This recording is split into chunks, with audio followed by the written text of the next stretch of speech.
একবার কেন্দ্রীয় গোয়েন্দা সংস্থার নজরে তৃণমূল কাউন্সিলর দেবরাজ চক্রবর্তী ও বাপ্পাদিত্য দাশগুপ্ত বিধায়ক তথা শিল্পী অদিতি মুন্সির স্বামী দেবরাজের নাম আগেই জড়িয়েছে নিয়োগ মামলায়। বিধাননগরে তার বাড়ি ইতিমধ্যেই তল্লাশিও চালানো হয়েছে। এবার তাকে তলব করা হলো সিবিআই দপ্তরে। বৃহস্পতিবার সকালেই নিজাম প্যালেসে হাজিরা দেন তিনি। মাত্র 24 ঘন্টার নোটিশে তাকে তলব করা হয় বলেই জানিয়েছেন তৃণমূল কাউন্সিলর। শুধুমাত্র দেবরাজ নন, বাপ্পাদিত্য দাশগুপ্তকেও তলব করা হয় এদের। এই বিষয় নিয়ে আমরা বিস্তারিত জানবো। আমাদের সঙ্গে লাইভে রয়েছেন আমাদের প্রতিনিধি অভ্রদীপ। আজ দুই তৃণমূল কাউন্সিলরকে তলব করা হয়েছে সিজিও কমপ্লেক্সে, কি জানা যাচ্ছে? একদমই দেখো, বাপ্পাদিত্য দাশগুপ্ত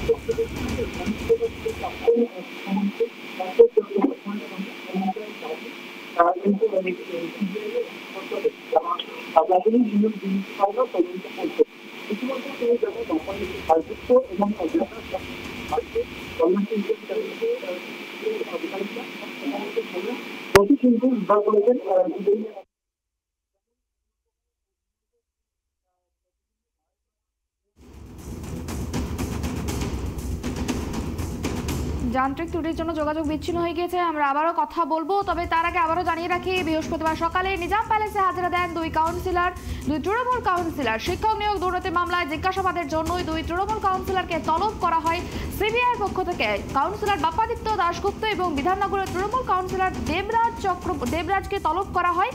বৃহস্পতিবার সকালে নিজাম প্যালেসে হাজিরা দেন দুই কাউন্সিলর। শিক্ষক নিয়োগ দুর্নীতি মামলায় জিজ্ঞাসাবাদের জন্য দুই কাউন্সিলরকে তলব করে সিবিআই।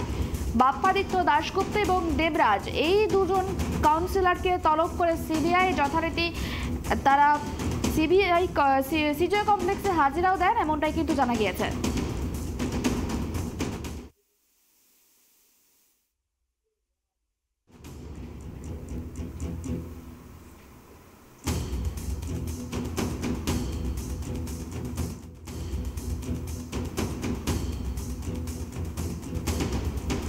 অভ্রদীপ, যেটা জানতে চাইছিলাম যে বাপ্পাদিত্য দাশগুপ্ত এবং দেবরাজ, দুই তৃণমূল কাউন্সিলরকে আজ সিজিও কমপ্লেক্সে তলব করা হয়েছে, কি জানা যাচ্ছে?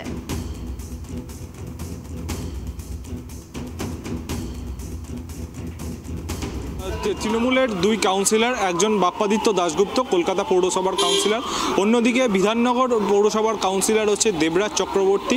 এই দুজনকে আজকে কিন্তু প্রাথমিক নিয়োগ দুর্নীতি মামলার যে তদন্ত করছে সিবিআই এর আধিকারিকরা, তারা কিন্তু আজকে সিবিআই দপ্তরে নিজাম প্যালেসে সকাল 11টার মধ্যে এই দুজনকে তলব করেছিলেন। সেরকম মতোই তারা কিন্তু এসে উপস্থিত হয়েছেন এবং তাদের জিজ্ঞাসাবাদের প্রক্রিয়া কিন্তু ইতিমধ্যেই চালাচ্ছে সিবিআই এর আধিকারিকরা। তুমি জানো যে এই বাপ্পাদিত্য দাশগুপ্ত এবং দেবরাজ চক্রবর্তী, এই দুজনের বাড়িতেই কিন্তু তল্লাশি অভিযান কিছুদিন আগেই চালিয়েছিল সিবিআই এর আধিকারিকরা এবং সেখান থেকে বহু নথি তারা উদ্ধার করেছিল। যেমন একাধিক ব্যক্তির বায়োডাটা পাওয়া গেছিল তাদের থেকে। তার পাশাপাশি দেবরাজ চক্রবর্তী এবং বাপ্পাদিত্য দাশগুপ্তর যে মোবাইল ফোনগুলি রয়েছে, সেই মোবাইল ফোনগুলিকেও কিন্তু সিজ করেছিল সিবিআই এর আধিকারিকরা। তার পাশাপাশি এই যে দেবরাজ চক্রবর্তীর যে এবং বাপ্পাদিত্য দাশগুপ্ত, তাদের বাড়ি থেকেও কিন্তু বিভিন্ন ট্রান্সফার সংক্রান্ত বিভিন্ন নথি কিন্তু পেয়েছিল সিবিআই এর আধিকারিকরা।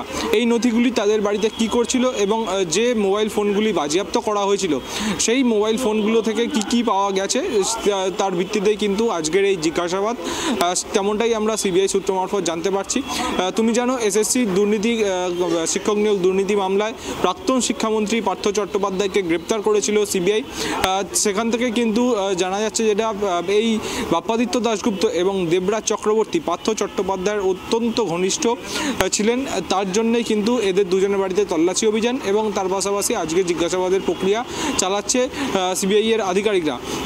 তুমি জানো ইতিমধ্যেই এসএসসির যে শিক্ষক নিয়োগ দুর্নীতি মামলা রয়েছে সেই মামলায় চূড়ান্ত চার্জশিট পেশ করেছে আদালতে সিবিআই এর আধিকারিকরা, এবং তার পাশাপাশি আরও যে নিয়োগ দুর্নীতির মামলাগুলো রয়েছে যেরকম পৌরসভায় নিয়োগ দুর্নীতি, তার পাশাপাশি প্রাথমিকে যে শিক্ষক নিয়োগ দুর্নীতি হয়েছে তার বিভিন্ন যে মামলাগুলি রয়েছে তাতেও কিন্তু জিজ্ঞাসাবাদ করা হবে এই দেবরাজ চক্রবর্তী এবং বাপ্পাদিত্য দাশগুপ্তকে। প্রথমে তাদের প্রাথমিকে যে শিক্ষক নিয়োগ দুর্নীতি সেই শিক্ষক নিয়োগ দুর্নীতি মামলায় জিজ্ঞাসাবাদ করা হবে। তার পাশাপাশি তারা দুজন যেহেতু পৌর প্রতিনিধি, একজন কলকাতা পৌরসভার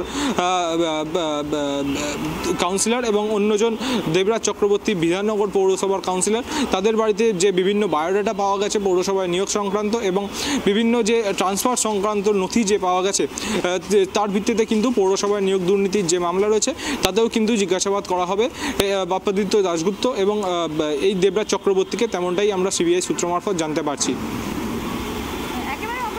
বিষয়টা জানতে চাইবো, এই দুই কাউন্সিলর ঠিক কটা নাগাদ সিজে কমপ্লেক্সে হাজিরা দিয়েছে বলে জানা যাচ্ছে?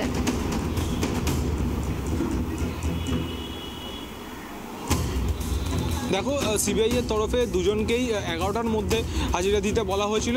11টার বাজার ঠিক আগেই কিন্তু তারা দুজনেই চলে আসেন সিবিআই দপ্তরে। এর আগে তুমি জানো দেবরাজ চক্রবর্তী এবং বাপ্পাদিত্য দাশগুপ্তকে আলাদাভাবে ডাকা হয়েছিল সিবিআই দপ্তর নিজাম প্যালেসে, তখন কিন্তু তারা হাজিরা দেননি। কিন্তু আজকে যখন তাদের ডাকা হলো তারা কিন্তু দুজনেই এলেন একসঙ্গে এবং তারা ইতিমধ্যেই গিয়েছেন ওপরে সিবিআই এর তদন্তকারী আধিকারিকদের জিজ্ঞাসাবাদের মুখোমুখি হয়েছেন। প্রায় 11টা থেকে প্রায় এখন বাজে তোমার 1:20, প্রায় 2 ঘন্টা অতিক্রান্ত হয়ে গিয়েছে তারা নিজাম প্যালেসে রয়েছেন।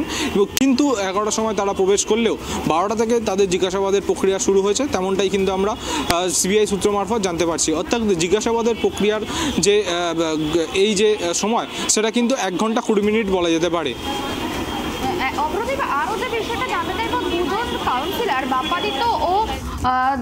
বাপ্পাদিত্য এবং দেবরাজ, এই দুজনকে কি মুখোমুখি বসিয়ে জিজ্ঞাসাবাদ করা হতে পারে?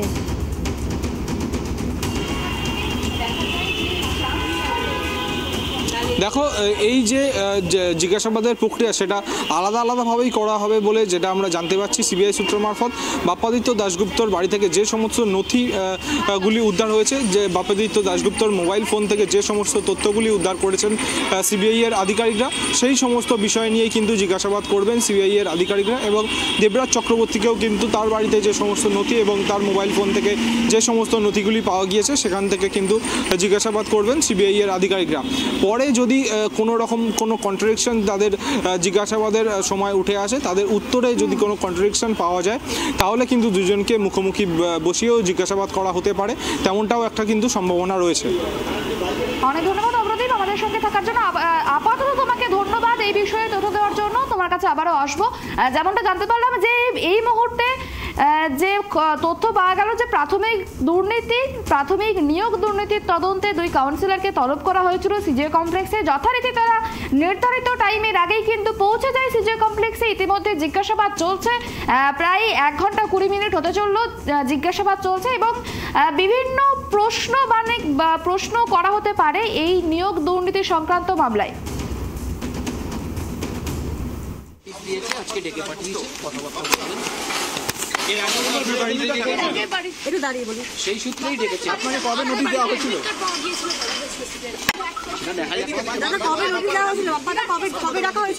গতকাল। আপনি তদন্তে সহযোগিতা করবেন?